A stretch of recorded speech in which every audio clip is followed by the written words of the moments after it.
Que faire quand on n'a plus du tout envie de tricoter? C'est une question à laquelle je vais répondre dans cette vidéo parce que oui, ça arrive parfois. On n'a tout simplement plus envie de prendre ses aiguilles et son tricot. Restez bien jusqu'à la fin de cette vidéo parce que dans le dernier point, je vous présente comment moi, professionnelle du tricot, je m'y prends quand ça m'arrive. Alors effectivement, ça m'arrive aussi. La première question à se poser, c'est pourquoi soudainement cette non-envie de tricoter? Donc souvent, personnellement, moi ça arrive quand dans ma vie il y a trop de choses compliquées à gérer. Ça m'est arrivé en particulier lors du décès de mon père. J'ai eu une longue période où je ne pouvais plus tricoter. Donc dans les périodes de deuil, je pense que c'est assez fréquent. Et dans les périodes où il y a de grosses difficultés, des annonces de maladies, etc., ça peut être compliqué de trouver le goût de tricoter. Une autre possibilité, c'est quand on est resté trop longtemps sur un projet contraignant qui nous a un peu dégoûté du tricot et surtout si ce projet à la fin n'était pas aussi beau que ce qu'on attendait. Alors comment retrouver du plaisir? Je vous partage quelques astuces. Donc la première, si vous êtes dans le deuxième cas, ce serait de prendre un projet très facile, un tout petit projet pour vous relancer dans le tricot.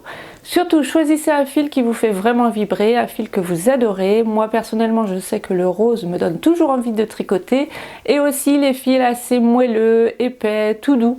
Là généralement je craque. Donc, le but premier c'est de retrouver du plaisir et pour ça les petits projets rapides sont super. Donc un bonnet, une paire de mitaines, un col en fil épais, quelque chose qui va vite et qui est vite gratifiant. La deuxième chose que vous pouvez faire, et ça vaut pour les deux raisons, c'est de commencer par réorganiser votre espace tricot, reprendre contact avec vos fils, avec vos aiguilles, réorganiser tout ça. Donc vous n'êtes pas en train de tricoter, mais vous gardez contact avec ce petit univers douillet de tricot. J'ai une vidéo sur ce sujet dans laquelle moi-même je réorganise mon espace, ça pourra peut-être vous inspirer. Donc en faisant cela, il y a de grandes chances pour que vous retombiez sur un fil qui vous avait fait craquer ou sur un patron que vous avez très envie de faire et voilà, la machine va se relancer naturellement. Le troisième point, ça arrive assez souvent, on va souvent se relancer dans le tricot en tricotant pour les autres. Donc souvent c'est l'annonce d'une grossesse, ça peut être aussi l'envie de faire un tricot solidaire. Tout ça, ça donne généralement l'impulsion pour tricoter. En ce moment, vous pouvez tout à fait tricoter un bonnet pour un SDF que vous voyez régulièrement. Allez lui offrir en main propre, vous verrez, ce sera un moment unique et vous sentirez ici que le tricot c'est bien plus que juste des petites mailles dans votre canapé. D'ailleurs j'ai des tout petits patrons de tricot qui sont parfaits à offrir. Si vous ne vous voyez pas vous lancer dans toute une brassière pour une naissance, n'hésitez pas à tricoter par exemple un petit cœur, un petit écureuil.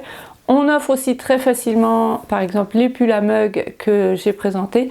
Tout ça ce sont des tricots qui ne vous prendront pas beaucoup de temps et qui vous donneront vraiment le plaisir de l'objet fini très rapidement. Tous ces mini patrons, vous les retrouvez dans la Tricothèque, elle est gratuite, je vous mets le lien dans la description pour que vous alliez vous inscrire. La quatrième astuce, ce serait d'aller visiter un magasin de laine. Donc si vous avez l'occasion en vacances de rencontrer une petite boutique qui vous fait envie, allez-y, il y a de grandes chances qu'au contact de la laine et de toutes ces propositions, ça redéclenche l'envie de tricoter.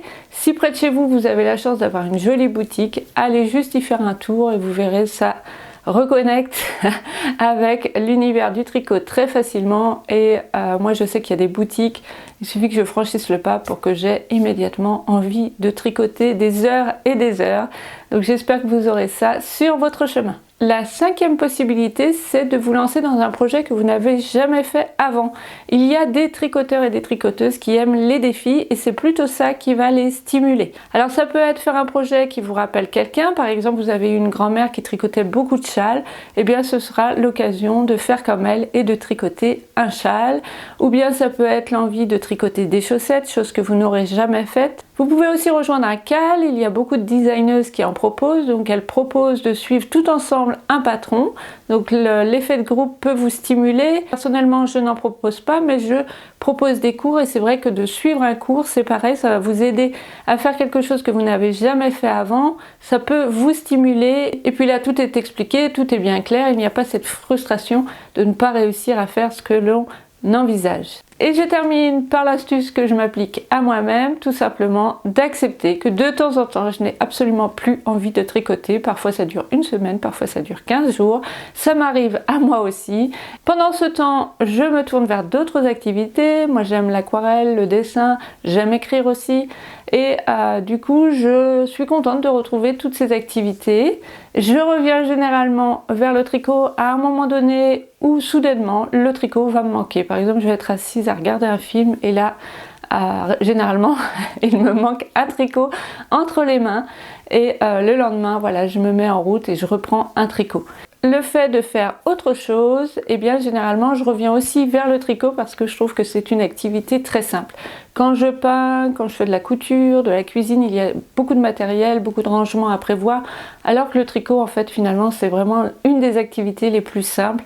Une fois qu'il est lancé, il suffit de le prendre et de le continuer. Donc généralement le tricot, je peux me faire confiance, il y a des phases où je n'ai pas envie de tricoter mais je sais au fond de moi que ça va revenir de toute façon. Voilà, j'espère que cette vidéo sur ce sujet un peu particulier vous aura plu, peut-être qu'elle aura parlé à certains et certaines. Je vous dis à très bientôt et je vous souhaite un bon tricot!